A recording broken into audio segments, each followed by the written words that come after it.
Just be a stupid, fun action movie. That's all we ask for.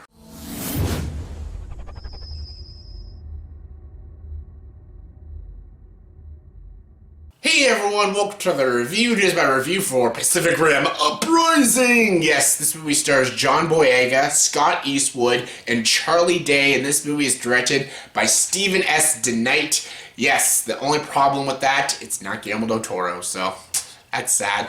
And this movie, again, takes place just after the first Pacific Rim, and the main characters, the son of Idris Elba, again, it would have been cooler if it was Idris Elba, but still, John Boyega.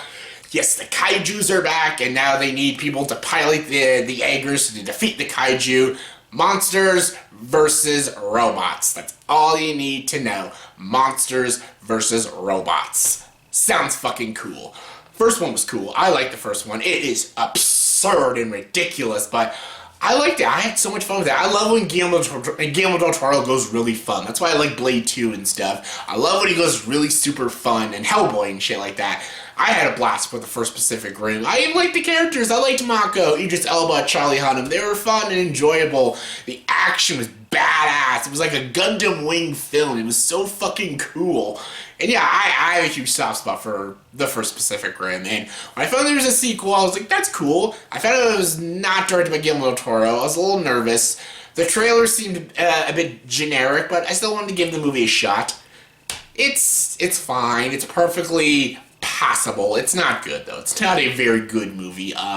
It's no Pacific Rim, though. Like, it needed Guillermo del Toro's direction. There was no scope and size to this film. The first Pacific Rim felt so big and huge when you get to see a Gypsy Danger fight that Jaeger and, like, stab it with a sword and fight in the city and, like, it drags the fucking, like, train and beats the the kaiju with it and everything. Just, even the scenes underwater, it felt big and large, and it felt so huge and stuff. The Jaegers felt so big, the kaijus felt so big, and just the action had just had this beautiful spectacle to it. And yeah, the first Pacific Rim was just so badass and so cool. This one it's fine. It doesn't have that scope and size and that feel, and just the action is good. It's just not great. Characters are fine, I guess. They're very forgettable. Like, Charlie Day's okay, but, like, they're forgettable. They're, like, I'm not gonna remember any of these characters after this film.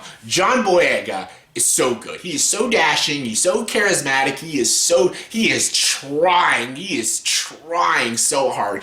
His character is such a bland character, but John Boyega is such a good actor. He gets a good performance out of this poorly written character, and he was great. I loved John Boyega in this film. Every scene, every second with John Boyega was awesome. Scott Eastwood, he's not a good actor, but he tries his best, and he's fine.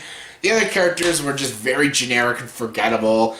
A lot of the things that even the story is just generic and forgettable. The film itself is pretty forgettable. However, there was some fun moments. There was some pretty good visuals, some decent CGI. There was some pretty badass action moments. Some were pretty forgettable again, but it doesn't have that impact like the first Pacific Rim. When I watched the first Pacific Rim in theaters, I was blown away. It was so stupid and ridiculous, but it was just so much fun to watch, and I couldn't wait to watch it again. This one, I'm just like, yeah, it's a fun, dumb movie, but it's just, I'll never watch this movie again. I don't ever need to watch this movie again. After I watched it, I just wanted to go home and watch the first one, because the first one just did it better. It's decently shot. It's got some pretty good visuals. There's some cool, badass moments. Just, it doesn't have that impact like the first one. The first one's a fun, dumb action film, but it's a fun, dumb action film that I can watch over and over again. I can't ever see myself watching Pacific Rim Uprising again. The characters are too bland. The story is so generic and forgettable. The entire movie itself is so forgettable. Like, no one's gonna remember this movie by the end of the year. It's just another really generic and forgettable film. It's not bad, it's just not very good. Could I recommend it? Sure. Like, at a matinee price, definitely check this one out. Like, check it on the big screen, because there's some pretty cool stuff, but don't pay full price to see this movie. It's not worth your full admission and stuff. Don't blow your money on this. There's so many other better films out. Ready Player One comes out next week, so save your money for that. But yeah, it's okay. It's generic though, but it's not all that bad. It just couldn't have been better. On a scale of 1 to 10, I'm going to give Pacific Rim Uprising a 6 out of 10. It could have been so much better. It really could have. The first one's just so good. Just go watch the first one. So yeah, that was my review for the movie Pacific Rim Uprising. Say in the comment section below, please tell me, what is your favorite movie starring John Boyega? Yes, that dashing bastard. Favorite movie? My favorite movie, Star Wars? If Star Wars doesn't count, Attack the Block. Attack the Block. Great movie. But yeah, what is your favorite movie starring John Boyega? Comment below, let me know. And as always, if you like this video, please subscribe to this channel and join the dark side.